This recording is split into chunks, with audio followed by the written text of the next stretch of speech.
Welcome to part 3 of my Carnival Destiny saga series on my Cruise Ships Are People To playlist. In this video, I will be giving a before and after tour of the Carnival Radiance, highlighting the changes over time, both the improvements as well as the downgrades. The Carnival Radiance is the third and last of the rebranded Carnival Destiny class brand of ships, now collectively known as the Carnival Sunshine class. The Carnival Radiance was built as the Carnival Victory back in 1999 in the Fincantieri shipyard in Monfalcone, Italia, and before she became the Radiance in 2021 during the $200 million Carnival 2.0 rebranding, she also had a few upgrades made to her throughout the years.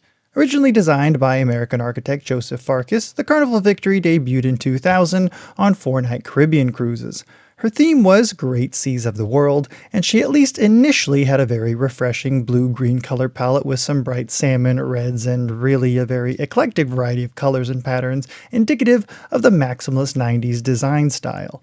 Carnival Victory, as the Carnival Radiance, has a gross tonnage of 101,509 gross tons. She's 893 feet, or 272 meters long, 116 feet, or 35 meters wide, with a total guest capacity of 2,984, crew of 1,108, 13 decks, 21 knots max speed. She was registered in Panama City, Panama, and has a total of 1,448 staterooms. While the Victory had her more extensive reconfiguration in the 2021 refit and rebrand in Cadiz, Spain, she was refreshed several times throughout her career. The first was in 2015 as part of Carnival's Funship 2.0 upgrade, spanning all throughout the fleet. Here they added the Red Frog pub and reconfigured the former sports bar to become the Skybox bar. And 2018 was the second refresh, still as the Victory, where they added Guy's Burger and the Blue Iguana dining venue on Panorama deck and changed up the Alchemy bar. This was during the time Carnival conformed all older ships to match the newer builds throughout the fleet. This is also when they added a total of 8 new balcony staterooms. I'm not sure if that's counting the additional 220 they added when she became Radiance in 2021. Starting with the inside and ocean view cabins, primarily on Riviera and main decks, or decks 1 and 2, that used to take on a very beige or else red-blue color palette, and have since been simplified, almost stripped away, to its bare bones. The stateroom corridors in general have seen a dramatic shift from the pink and blue with embossed images with black lights, to this more refreshing tropical look applied throughout the fleet. Other than that, these decks have not changed much at all. Next, we head to Lobby Deck, or Deck 3, where we've already seen some very drastic changes. The Caribbean main lounge used to extend an impressive 3 decks. I can't see the Caribbean part, but I'm definitely getting under the sea vibes wrapped up in a very 90s package that reminds me so much of the Carnival Paradise when I sailed on her back in 2005. My first cruise. It's tasteful and calming in one way, but the kitschy theming and plastic nature of the aesthetic is also not lost on me. We see dolphins, elaborate shells, a vibrant blue curtain in front of the proscenium. Despite the ways in which the lounge did not age well, the spacious 3-deck high design is very impressive and inspiring. This has since become 20 ocean view and 20 interior staterooms, 4 of them handicap access, totaling 42 additional staterooms on this deck alone. Since 2021, the Caribbean main lounge has since been known as the Liquid Lounge, and the smaller size has definitely stunted the look and feel of this once boisterously large space and made it more akin to the more intimate way modern cruise ships are constructing their main showroom kind of lounges today. And the new floor definitely feels hollow while stepping on it. I cannot imagine having a stateroom directly below, certainly during shows, but when you see certain shows and how they utilize the extra floor space, I can see it being justified. The extra floor space does in fact help bring about more creative opportunities, and the overall look is so much calmer and classier. Subdued, thoughtful, demure, with a lot of liquidy circles complementing each other throughout the design. Next, we have the atrium. This is where you first enter the ship. I love these towering 9-deck high atriums because you just don't get them on modern cruise ships. The scenic elevators that dramatically take you from top to bottom with the surprise skylight welcoming you and bringing in ample natural light. Though a downgrade from the full-scale atriums on the fantasy class ships, I love it so much. It acts as a main artery for all the guest spaces, making an otherwise overwhelming experience so much easier to navigate. And I found it cool that there are still a few elements remaining of the original Seven Seas atrium that used to be this very vibrant green, very elegant in the promo photos, but some more candid images from later on in the ship's career reveal a lot of clashing colors and textures and patterns reminiscent of a fantasy class ship from the 90s. This is where we start to see the Starry Night tiles that are more akin to the theme of the Carnival Destiny, which was themed after astronomy a long time ago. It feels more like leftover tile than it does beach pebbles, which I think is what they were going for. It has since been refreshed to a tropical white with almost futuristic blue neon accents and cushy classy chairs and couches matching the chill color palette. This space once featured a dazzling green light display that has since been replaced with a very trendy circular chandelier. One of the original features from her Victory days I like that they left in is the glossy green trident portrait tiles spanning 4 full decks that you can see on your way up and down the elevators. Wonder what it would have been turned into if they had the budget to update it during the refit. Maybe some of that matte white, wavy pattern with inlaid lights we see reimagined throughout the ship, rising the span of the 4 decks when the cavity starts narrowing from upper to Lido deck. There used to be a 3-part bar in this space, but the 2 on port and starboard have been converted into more sitting space and the photo booth. Look at how much like under a pool the shore excursions, now known as the Carnival Adventures, port side, and guest services desk starboard used to look. Definitely a very heavy appearance with all that stonework, a very nice and easy, breezy transformation. Speaking of untouched, the 3 staircases forward, mid, and aft, I think, have stayed the same since the ship's inception back in 2000. Though tired and a little dusty, it's a very refreshing blue and green and made me very nostalgic for the Y2K era and the origins of this beautiful ship. Directly aft of the atrium, midship, still spanning 2 decks, is the former Atlantic dining room, now known as the Sunset Restaurant. As the Atlantic dining room, there was a 1700s imperial seafaring kind of appearance throughout. Just look at these elaborate chandeliers. It would be very classy if it weren't for the excess polymer that it was primarily made from. Come to think of it, most Carnival ships were made from. It's almost like a life-size plastic model of a 1700s era restaurant in Europe meant to honor the history of seafaring adventures and discovery. It has since been converted into a very tasteful and refreshing white wavy pattern with warm neon lights complementing. As part of the 2021 Radiance conversion, there has been a little chunk of the original kitchen carved out on the port side that has been converted into a specialty dining venue known as the Chef's Table, ranging from an upcharge $95 to $125 price tag to be booked in advance and requiring 12 to 16 guests to fulfill the elaborate multi-course meal. Speaking of specialty dining, the port side of the original balcony section of the now Sunset Restaurant on Atlantic Deck has been converted into the fleet-wide Steakhouse 555. I wasn't sure how this reconfiguration would look in person, and if you didn't know, you wouldn't know the difference. It just forms this large chill wall that blends in very well. I feel the reason they took down the large forward grand staircase in this dining room was to create more space and help this new addition to not look too cluttery, let alone feel too cluttery, and whereas some reconfigured spaces on board looked a little too stripped away or else very shoehorned in and cluttery, we'll get to that, Steakhouse 555 is a beautiful and elegant addition. I love the faux wood veneer, and it was totally worth the $52 upcharge for a 4-course meal. I felt as though I was sailing Cunard or Seabourn rather than a Carnival fun ship. On the other side aft of the giant galley, way aft, most aft, stern, in fact, the original Pacific dining room used to greet guests with this impressive and eccentric 3-deck high grand staircase that was such a feature it had its own name, the Odyssey Atrium, the futuristic triangular shape giving USS Enterprise from Star Trek. It housed this huge plastic fish sculpture you could see on all decks. There were large windows spanning from the 2nd floor of the dining room that still remain, but whose walkway has been since enclosed, all the way up to Promenade deck that enabled guests to gaze down on this dining room entrance, adding a lot of fun synergy to the space.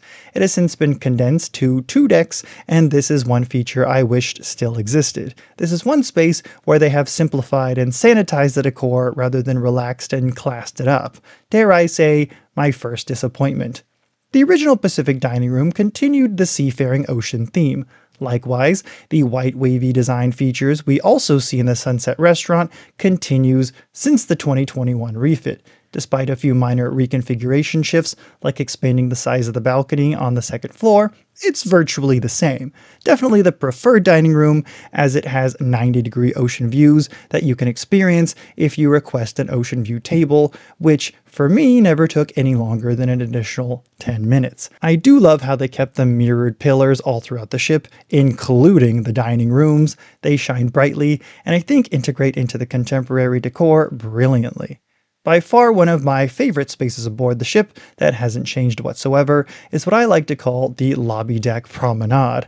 I'm pretty sure the deck is made from legitimate teak wood, too. It used to have more traditional deck chairs that have since been replaced with, albeit quality, trendy patio furniture. One huge gripe I have about it is that it is not wraparound, which is a downgrade seen more commonly aboard more modern cruise ships, but not so much on ships of this time period. But at least the 2 sides of this deck are long and spacious, and the perfect place to go when wanting to get away from the noise from the Lido. And if you're tall, be careful because some of the lifeboats are very low. There are also only 2 entrances via the atrium lobby that can be pretty troublesome to access, but totally worth it if you'd like some classic, very authentically nautical peace and quiet.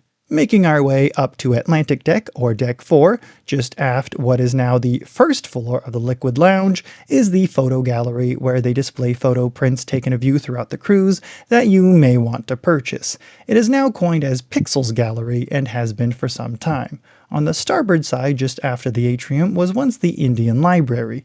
Once a very quiet respite to escape, it has since become converted into the Java Blue Cafe, a different kind of upcharged respite you can enjoy.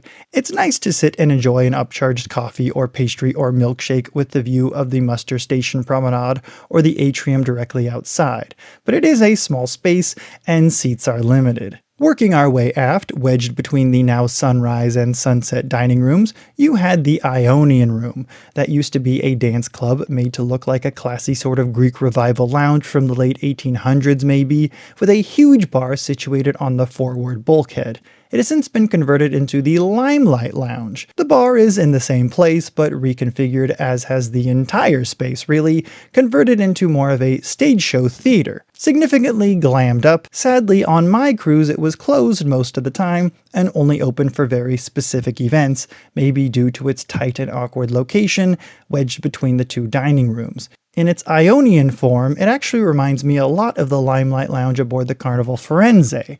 While today it shares the same name, it serves a dramatically different purpose. It has beautifully large windows overlooking the albeit very industrial muster station promenade. What I call the muster station promenade is wide open on departure day because it's where you fulfill your muster drill. The doors are always open, but it's understandably where crew go to and fro, including those doing repair and maintenance work, so I never ventured out for a stroll for fear I'd get in their way or be told I actually wasn't allowed up there, which I very well might not have been. Making our way up to Promenade Deck, or Deck 5, past the now second floor mezzanine of the Liquid Lounge is the fun shops on either side, overlooking the forward atrium and paralleling the forward main staircase. Beautiful synergy here. This is where you can purchase ship models, tumblers, clothing, and on the starboard side, the higher end stuff like name brand bags and jewelry. Sometimes directly outside of the shops, they will have watch sales or discounted merchandise, usually toward the end of the cruise. The now Heroes Tribute Bar, hugging against the edge of the atrium and leading you directly into the casino, has had 3 iterations. Originally looking very much like what you'd see on a Carnival Fantasy Class cruise ship with a whole lot of leopard print, in 2015 they reconfigured it to become the Skybox Sports Bar, no doubt a very highly coveted need for sports enthusiasts with TVs everywhere. During the 2021 Radiance refit, they decided to honor military veterans by decorating it up with memorabilia to incite you to consider those fighting for freedom and honoring those aboard who have. And I say this because that is what it helps me to consider while enjoying my cruise. Directly above the Java Blue Cafe is the hybrid cherry on top / Carnival Adventures shop, both wedged together as a kind of one-stop shop, and it does feel unnecessarily tight with little room for people to walk to and fro. This used to be the future cruise desk, though reconfigured a few times. This is indeed the candy store, but you can also buy tumblers and other practical needs with the Carnival logo on it, of course. Here is where we start to see major shifting in reconfigured spaces. Promenade deck is where we see it perhaps the most. The Virtual Sea Video Arcade used to not only be bigger and more elaborate, but also further aft behind the funnel hatch and bordering the Club Arctic Dance Club. It is now simply known as the Warehouse Arcade, cheaply themed to an industrial brick building with upcharged arcade games, taking up some of the original casino space. The discontinued Neptune's Way has been taken over, engulfed if you will, by the casino, once known as the South China Sea Casino, which is still directly midship and has been expanded the entire 116 feet width of the ship.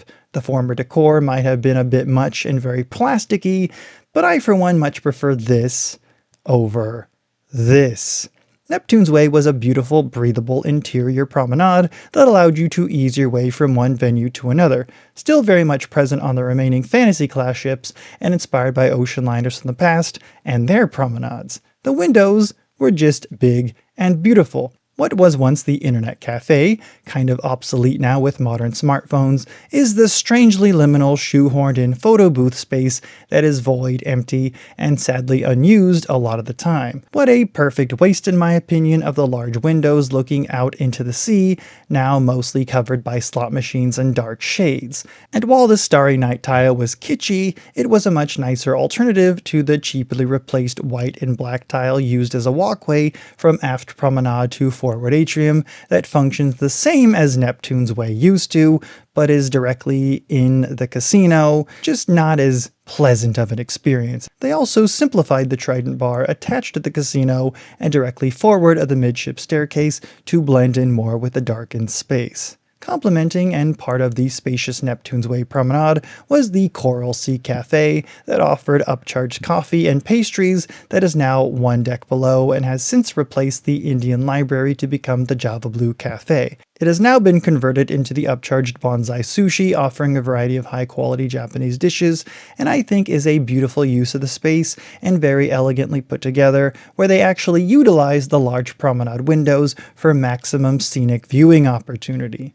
The Club Arctic Dance Club was a very swanky space that I think aged very well throughout the ship's career, especially at night. It has since been converted into the Red Frog Pub with a bar, dance club, and stage with expanded seating forward of the original Virtual Sea Arcade. The Alchemy Bar is in the same place and virtually unchanged, the only difference being the removal of the green nautical lighting and decor. They have also expanded it with curved half walls, turning it into a cozy nook for semi-private get-togethers, a perfect place for reading while gazing out into the delightfully enormous windows. The Irish Seas Piano Bar has since been engulfed in ocean view and interior staterooms. I think the Irish pub theme was beautifully depicted, despite the cheap kitschy material used. It's still giving Disneyland to me. They have practically recreated it midship between the Red Frog Pub and the Alchemy Bar, and it has been truly transformed into an intimate, well-trafficked space with automatic doors, and I do love the shiny chrome and curtain work on the walls. Port side of the really cool and now lost third story of the Odyssey Hall was the equally lost Black and Red Seas Lounge, because it couldn't be named something simpler. This very black and red space is very much of its time, giving Alice in Wonderland and reminiscent of the Carnival Elation to me, actually. One of those aged spaces that somehow aged very well, in my opinion. It just looks like such a cohesively unique and charming space that I wish was still there. Once past the synergetic Odyssey Hall that welcomed you past the Black and Red Seas Lounge and the Irish Piano Bar on either side was the Adriatic Aft Lounge, literally as aft as you could go aboard. This was such a huge space akin to the aft lounges aboard the Carnival Fantasy class ships, no doubt a multifunctioning space with tables and lounge booths, a bar and a large stage, and more beautiful large windows. It was very yellow, with something of an upscaled Regency-era theming that might actually bode well today as Regency is trending. These 4 spaces have been completely engulfed by 22 standard ocean view, 23 interior, and 8 veranda balcony suite staterooms, totaling 53 additional staterooms added to Promenade deck. It would be nice if they made some, if not all, of the Ocean View cabins into upgraded Ocean View Promenade-size window suites. Maybe there'd be 11 rather than 22 additional staterooms, but it would add to the guest experience and look just as good aesthetically from the outside as far as I'm concerned. Decks 6 through 8, Upper Empress and Verandah deck, have not changed too crazy much since the 2018 refit, while she was still Victory. The standard balcony cabins actually used to be a tasteful red or blue, though the faux tiling in the bathroom has been simplified, stripped down perhaps, to the smooth white material with curtain showers that didn't cause me any problems in standard balcony cabin 6393, my home for the 4-night duration. Directly below the bridge on both Upper and Empress decks are forward bow viewing decks I discovered from the Ocean Channel when he took his cruise on the Carnival Sunshine x Destiny back in early 2024. It's another very quiet place to get away and enjoy this quiet, organically nautical section of the ship with a rare view of the bow and the bridge that, hear me out, is giving Titanic. I wanted to spend some time reading up here, but I could never seem to find the time, but it was a great way to end the night just roughly 700 feet from my stateroom. Heading to the upper levels of the guest amenities is the Lido deck, or Deck 9. Here are the forward-facing suites directly above the bridge. The atrium leads into the formerly named Triton's Pool that looks to have been slightly enlarged. Not a whole lot has changed in this section since the 2018 refits, including the Blue Iguana Tequila Bar port and the Red Frog Rum Bar starboard. Here on either side you also have some excellent forward views from the cantilever deck if you're able to snag a spot there. During the afternoon and at night they have movies showing, both new just out of theaters as well as films that have been around for some time. This large screen was added in 2007. Just after the pool, on the port side, is the hand-delivered, buffet-styled Blue Iguana Cantina that serves tacos and burritos. I never ate here aboard Radiance, but I did on the Miracle back in 2021, and the salsa bar is a refreshing, authentic touch. Immediately starboard is Guy's Burger Joint with included toppings bar, which means I could add all the extra tomatoes I wanted. Perfect spot also for a side of fries every once in a while. I ate here on departure day, and it was good. Would happily eat here again. Midship aft is the former Mediterranean Lido restaurant, now known as the Lido Marketplace. The main buffet aboard, essentially.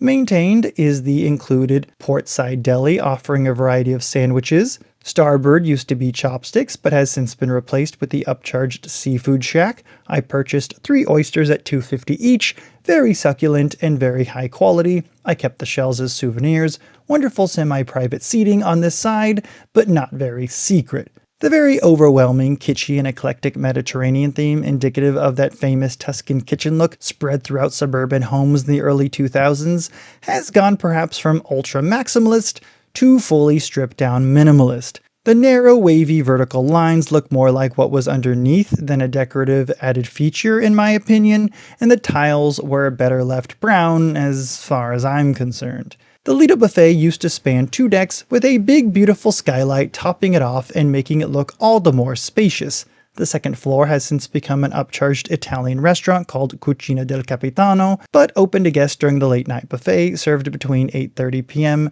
to midnight thereabouts each evening. The skylight is gone, but so also is the charm. Crew, though, as friendly as ever. And food, decent as ever. And at the very back of the ship, the veranda if you will, is the former Siren's Pool that has changed mostly in size and shape, with 2 hot tubs with a beautiful view of the obstacle course and signature Carnival whale tail funnel, with ample veranda view seating available spanning the full width of the ship. Pizza Pirate on the port side has since been renamed Pizzeria del Capitano, and it is a justified title as the pizza is very, very good, with a Parmesan cheese spice and oil bar to complement.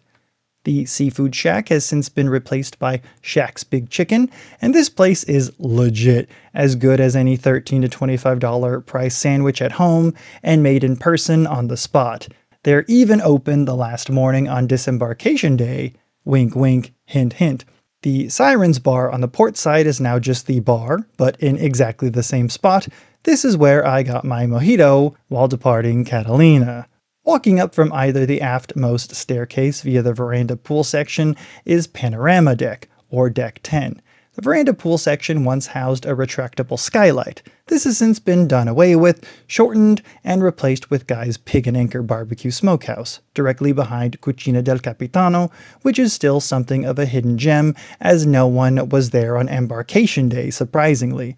It is buffet style, in the sense that you can choose just about any amount of what is offered, a very tasteful addition to the ship's 2021 refit. I feel like this area's decor as the Victory aged well and is another space like the buffet that feels very stripped away from any amount of character and charm, but it's still a spacious area that's perfect during sail away if you don't want to join the sail away party held in the main midship pool Lido with the unique stadium-style lounging areas. One positive new addition to the pool Lido area is the switch from one super long slide to a second additional super long slide, and it is a good, fun, long experience from top to seawater below, FYI. The former King of the Sea pool with hot tub has since been replaced with Carnival Waterworks, meant for the kids. It even has one of those giant buckets like they have in water parks that pours out every once in a while. If you want a true wraparound promenade experience, this is the longest deck to do so, as it's the most spacious, though on the starboard side, paralleling the funnel, is where all the smokers congregate. One deck above this is the expanded mini golf course, hugging around the massive funnel that is truly bigger than life, and so much bigger and more impressive in person. It's also the perfect scenic spot to gaze out into the distance. Though on the same deck, the spa and fitness amenities are separate from the jogging track and sports square. About 6 times around the jogging track makes a mile, by the way. It can be awkward while movies are showing, though, and the removal of one of the forward staircases also makes it a little awkward, and in my experience has contributed to overcrowding, though the addition of the handicap elevator very important to have. What used to house the spacious Sky Dome over the buffet now houses the basketball court and ropes course. This is the sports square I was referring to earlier. A mini version of what you receive on bigger ships, but still a very wonderful experience. You must wear closed-toed shoes and cannot have anything heavy in your pockets, but are usually free to stay up there for as long as you'd like. The addition of very scenic seating is also a very nice touch.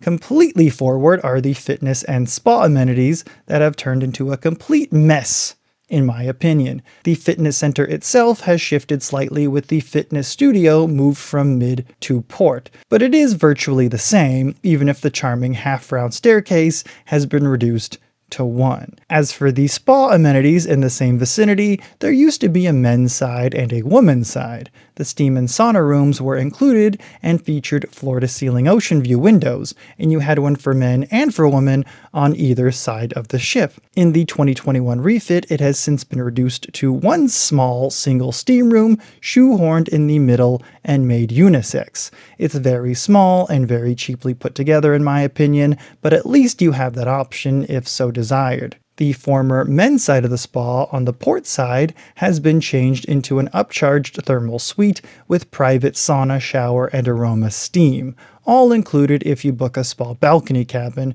and it has been described as cramped and very much shoehorned in, but worth it for those who want the thermal experience. Camp Ocean has been moved up 1 deck, along with Club O2 and Circle C to Sun Deck above. Makes sense to have all the kids zones in one collective space. The salon and massage rooms have also been downsized and shifted around a bit, making room for more spa staterooms. The entire fitness and spa complex on Spa Deck have just been completely mismatched and cheapened. Many people, including myself, wish that they just left it the way it was.